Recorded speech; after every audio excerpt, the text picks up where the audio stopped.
In the Indonesian rainforest, there exists an ancient tradition passed down through generations. High-altitude bartering. The barterers must climb towering trees, dozens of meters high, to retrieve their goods. Their only safety equipment consists of a gun and a few steel spikes. Today, he's targeting a hopea tree, a species that can live up to 70 years. The trunk's straight branches reach for the sky, but in the barterer's eyes, even the tallest tree must be conquered. With a few swift movements, he inserts the steel spikes. Stepping on the spikes, he strides upwards, climbing the slightly sloping base of the trunk with relative ease. In no time, he's reached a height of 20 meters. Looking down at the dense, overlapping forest floor, he feels dizzy, and his eyes are swirling with tension. But the barterer doesn't hesitate, continuing with the clanging and banging of his spikes. The answer lingers in the vast rainforest. This tall tree, only 30 centimeters in diameter and no more than 5 or 6 years old, grew increasingly gnarled and twisted the higher one climbed. A gust of wind seemed to make the entire tree tremble, as if it might snap at any moment. Each step upward was fraught with anxiety. Halfway up, the commotion alerted the nearby swarm of wary bees. Fortunately, the man was wearing full protective gear, and the swarms of bees couldn't harm him at all. Upon reaching a height of 60 meters, he was already on the ground, barely able to move. He didn't consider the consequences. He was already panting heavily, but thankfully he had finally reached the vicinity of the vertical branch. He quickly threw a few steel nails. He flipped over and climbed the tree, finally able to catch his breath. Looking at the wind, he finally saw his target for the day. The gust of wind before him was a full 5 meters long, a wild and powerful gust.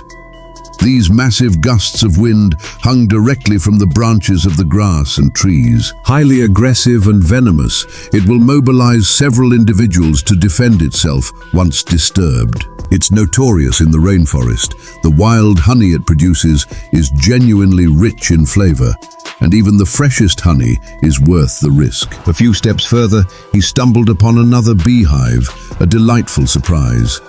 He first cleared the space by cutting off a branch of the tree. The bees on the swarm were disturbed and began to stir. They stirred up distinctive waves of wind, their power palpable even from afar.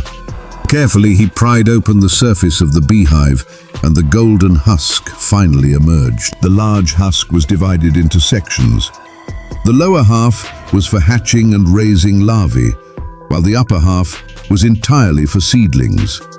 The best, mature rice was completely sealed shut by the swarm. He used a knife to cut away the outer layer of rice, removing impurities. Then, he took out a special bag and placed the entire rice husk inside. This is pure, wild, high-quality active ingredient. It has a slightly lingering aftertaste, a slightly bitter aftertaste on the tongue, and a remarkably long, dry finish. A rare and precious mountain delicacy that money can't buy. He turned and went to the second beehive. The massive, towering peaks of the honeycomb were layered upon each other, looking from afar like a thick, black, pointed cloth. Beneath the beehive were neat rows of hexagonal honeycombs. The wind blew through the rice paddies, giving off a warm glow, revealing the wildflowers of the entire mountain forest. It was also a strange, wild, lush rainforest. With the first batch successfully descended, this high-altitude expedition was finally complete. He packed up the honey and tools and began to pull down. His actions were even more daring than those of the previous climbers. He carefully descended step by step, using the pre-ordered steel studs, bringing this mountain delicacy, earned through courage, back to the ground. The allure of the island's inhabitants is undeniable, and this is never a grand display of skill intended to grab attention. It's simply a commonplace skill passed down through generations.